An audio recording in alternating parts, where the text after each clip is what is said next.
What this is about is really leveraging LinkedIn as best you can because it's the biggest open professional database in the world. Really, this might be where your target audience is. Really thinking through the basics of how to best leverage it and really using it as a brand tool to build the profile of your business.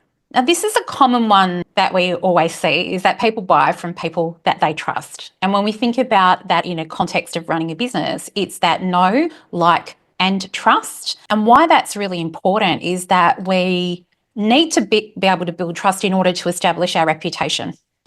So the difference between brand and reputation is really when we're promoting on LinkedIn or any other social channel, we're making a promise to our customers or our potential customers. And we can influence that because we're in control of sending out the messaging. So it's very much an inside out way of thinking about things. And what that does is it sets an expectation. And where reputation comes in is if people experience you, then they have an experience. An expectation is set over here and an experience is here. If we don't keep our promise, then the reputation goes down. We make them a promise when we're branding and advertising, and then the reputation component is when they experience it, does it meet their expectations? Have we kept the promise that we made to them? So it's very much an outside in perception. And for business, we really think about it as goodwill, the bank of goodwill that we've built up over time so people know that we're actually a good, reliable person to do business with and we have that reputation. In an individual, it might be benefit of the doubt, but ultimately it's all about trust. And if our expectation doesn't meet the experience, then we have a reputation issue. And I always say this to people is that reputation is everything. It's all that we've got. So when I think about how this pulls together with our network and how this fits with LinkedIn, I always think about networking as the verb. It's the action that we take to create our network, the noun, and then to create our professional circle. So just so that we have a foundational definition of network, it's that connection and that trusted relationship. So the networking is kind of the activity that gets people into the network, but it's more about collecting business cards and adding LinkedIn contacts. It's really that mutually supportive, collaborative, beneficial relationship that you form outside of the networking activity. And networking for me is really the action. It's the verb that we take to expand our circle. And when I think about networking, there's the in-person stuff that we all do. And then there's the online stuff, and that's where LinkedIn comes in, as well as groups on Facebook. And there are other groups that are emerging in the online environment. Just to give you some context for LinkedIn, their mission is really about connecting professionals. And it's a massive beast. So we're talking about, and these numbers might have changed, but 400 million active users. There's 1 billion users, about half of them are active. You've got really senior decision makers there. In Australia, the number is impressive as well. It's 14, maybe 15 million users now. And again, lots of really senior leaders in there. And the interesting fact is that only 1% of users post weekly. So it's still an underutilised professional forum and professional networking tool, and that if you leverage it by using it regularly, you'll actually start to see your brand awareness increase. It's a really unique spot. It's not as noisy and loud as Facebook, that's for sure. Trust building around being visible and showing up. And also this is where your target audience is. We've spoken about what that means for you when looking at a different type of audience than you're predominantly serving right now. And it allows you to position your brand in a way that makes sense for the audience. And you can take those connections offline as well. I will quite often start having engagement with people on LinkedIn, and then I'll have a coffee catch up with them and I may be able to serve them. So it's just another way, another method of networking. I like to start with this is really being strategic with my clients is saying, like, what's your short-term and your long-term LinkedIn goals? But, strengthening your personal brand. So there's a few things you can do to update your profile. So, a photo with your chef's uniform, updating your headline, your summary, tidying up your link, connecting your business page as well, and gathering testimonials. So they're the sorts of things that you can start to bring into the LinkedIn environment. And then increasing your brand awareness through consistently showing up. So that might be twice a week post and really commenting and engaging with your target audience, who those people are that might be a potential client. And then kind of thinking about your content in a way that speaks to the pain points of the potential clients on LinkedIn. So, lifestyle, convenience, Though luxury even as well when we talk about lifestyle. So just having a broader conversation instead of just posting food. And then being specific about what that wants to be is, drawing 2 inbound queries per week. Nothing wrong with being ambitious. And then for long-term goals like 6 months and beyond, it's really been known as the go-to personal chef for executives and those high net worth individuals in Perth. Securing a higher level of inbound queries and growing your connections on LinkedIn as well. When we talk about brand building, it's really about that consistency. And this goes for every platform, not just for LinkedIn. Just wanted to share a few inspirational ideas around the kind of content that you can create. I'm mindful that just wanted to give you an idea of the kind of top 5 across all platforms. Like video is starting to get really, really popular.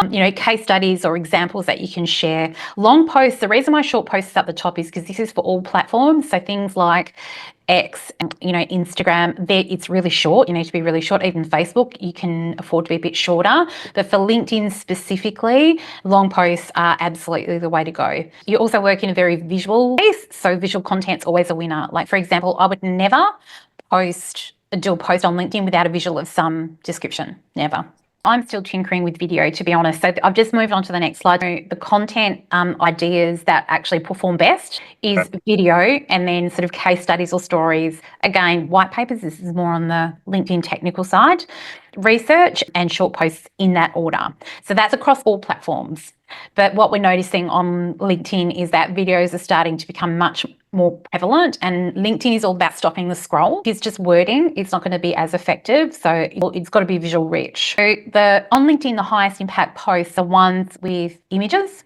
If you can place a link in there as well, you're starting to see engagement rates go up. But I'm always careful about where to post a link, but it might be sharing some knowledge or sharing some information. The other format that's really popular is attaching a PDF so it becomes a carousel, turns into a carousel. That's a really effective way, but storytelling is the name of the game. Comments early in the post LinkedIn will show that to more people. If you're thinking about where to start, you kind of get it. It's self-publishing. You can also acknowledge others. And as you're out and about doing what you do, that's a natural way of sharing that with people. People love photos of other people.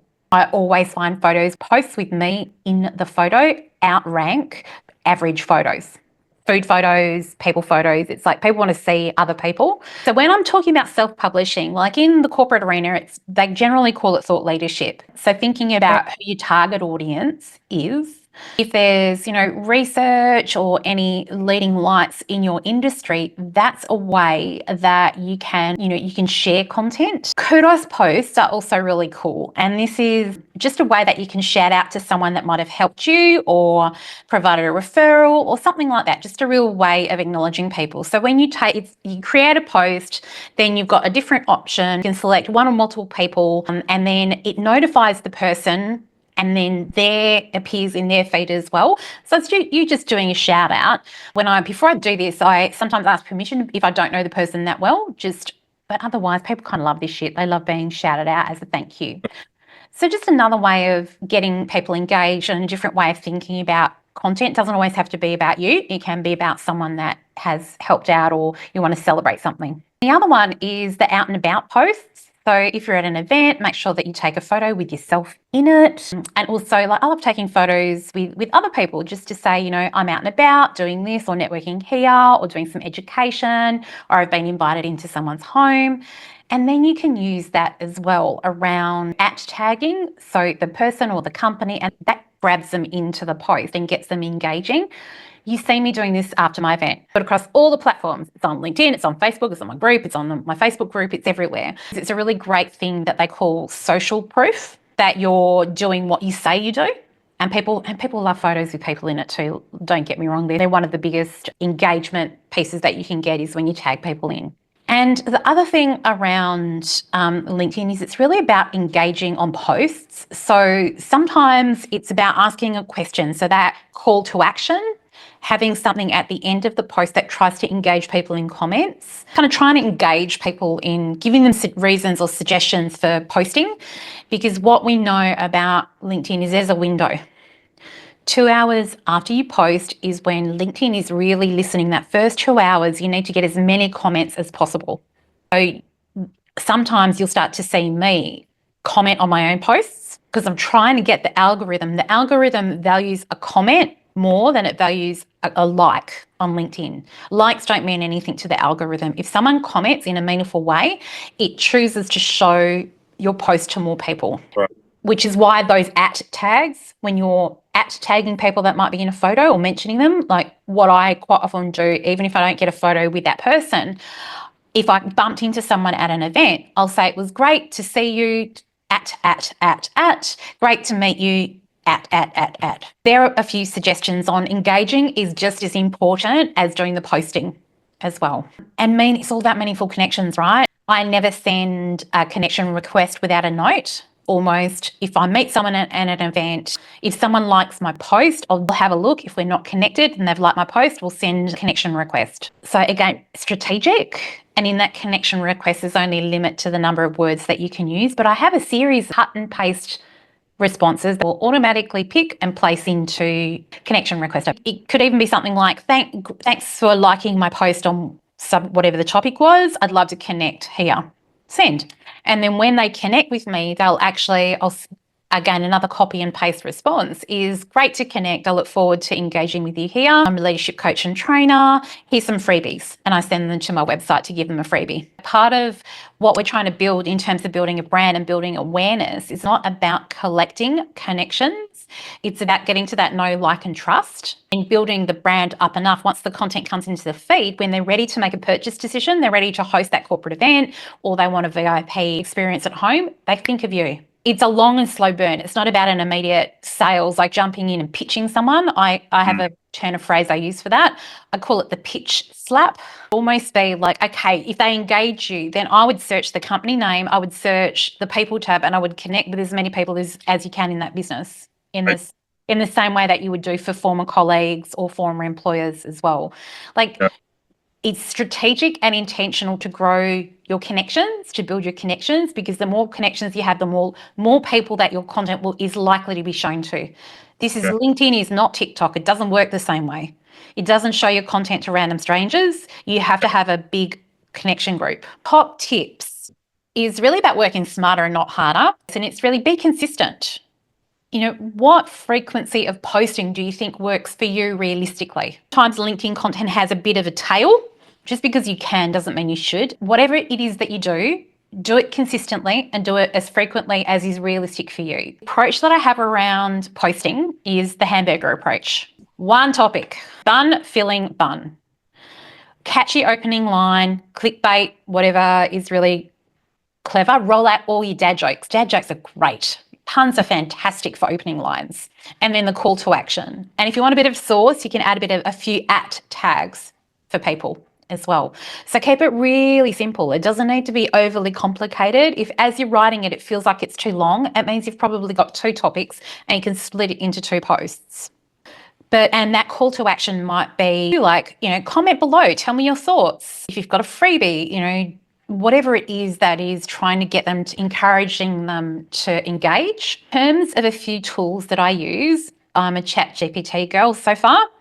Grammarly, in most instances, I have it in my browser as well as kind of as I'm working in social media as well. If I'm doing anything large format, long format, Hemingway, that's one that tells you if you've got too many complex words or complex sentence structures. So Hemingway is another one that I use. And then, there's so many bloody content ideas. I haven't even updated this from an AI perspective. But if you ever get stuck with images, Unsplash, Pexel, Pixabay, I think Pexel's owned by Canva now, Media Commons, you don't have to put the copyright in, but there's a plethora like photos, graphics, whatever it is that you need. So definitely use those copyright-free image sites as well. And then in terms of what I do on a daily, 30 minutes, 10 plus 10 plus 10, in the morning, at midday, and then in the afternoon. And this is between me and my assistant, right? It's not me all the time. So I don't publish anything. My assistant either programs it to be published or there's only one place where she has to publish manually. But I allocate some time in the morning to actually connect with people's comments or to add my own comments to really give the algorithm a bit of a kick. That early morning commute, as people are sitting down for their first coffee of the day, as they're waiting in line for their coffee on the way to work, That's when most people are on. Midday is about the discipline, and I want to just bring this back to strategy and intent. Have it rolling in the background. I don't have it, ping me. Like, I have no notifications on any of my tools, none. And that's because we know that it breaks concentration and it's multitasking. It's never good. We wouldn't get any work done. That's why I say the 10 plus 10 plus 10. Try and get 30 minutes in every day. If you can't, try and get 20 minutes. So try and do the AM and then the PM, depending on, and it's literally in my diary as social media engagement for 10 minutes or 15 minutes. I put it in my diary 3 times a day. So just about being strategic and intentional. The data around best times to post, a shitload of information available from these Meltwater and Sprout social posting platforms. Meltwater is telling you Tuesday, Wednesday is the best day, 7 to 8, 12 and 5 to 6 p.m. That commute to work, lunchtime, commute home. And if you can see on the Sprout social, this gives you a little bit more flavour. Tuesday kind of between 9, 10, 11, 12 on a Tuesday, 9, 10, 11, 12, 1, 2 on a Wednesday. Thursday is 9, 10, 11, 12. And Friday is a small window at 10 o'clock, pretty much. So there's a ton of data that tells us, and this is global. It doesn't kind of matter whether you're in Australia, the US, East Coast, West Coast, it doesn't really matter. It's the local times. So if you want to get that highest engagement, that bang for buck, that's why I do Tuesday to Thursday. Next steps, it's all about getting strategic. Don't just post on social media for fun. We think about it as these platforms exist to talk to consumers, to talk to clients. In the same way that we use traditional media like telly, it's a way to speak to the customer. Journalists interviewing politicians, a politician is there trying to push their message across to the public. So we just need to use it strategically as a platform. So think of your long-term and short-term goals. What do you want to achieve? Let's have a look at updating your personal profile and then understanding your target market or your target audience, like marketing jargon, customized URL, your background images, creative headline, strengthen your about section. It's just really about, making sure you fill out your personal profile with as much detail as you can. There's a tool that you can use called the Persona Canvas. It's really understanding your customer segments. So it's giving your customers a name, like thinking about, you've got your NDIS client is one customer segment. You've got another customer segment and you want a third one, which is, people that subscribe that are high wealth individuals with disposable income. So this is a tool. You can actually literally Google Persona Canvas and it'll send you this graphic, but it's thinking about getting inside the head of that particular customer segment. So it allows you to really think about, okay, what does that high wealth individual look like? What are their headaches? What are their needs? What are the opportunities? Give them a name. It's really about getting into the shoes of the customer. And you said you can do that quite well. I want you to kind of do that. And essentially, if you've got some time and you want to do it, look at it in a structured way with something like this Persona Canvas. Because what it's all about is, if you can step into the shoes of the customer, you can start to imagine, where do they hang out online? Is it Insta? Is it LinkedIn? What are their pain points? What are the things that you can solve for them? Don't worry about ever had the headache of, I'm using myself as an example, getting home late from work, then having to think about what you're going to cook. Well, I can solve that problem by doing a weekly cook or a fortnightly cook, X number of meals, the average is X number of dollars, take the hassle out of it for you. So it's like, what are the pain points? What can you solve for them? What problem are you solving for these particular segment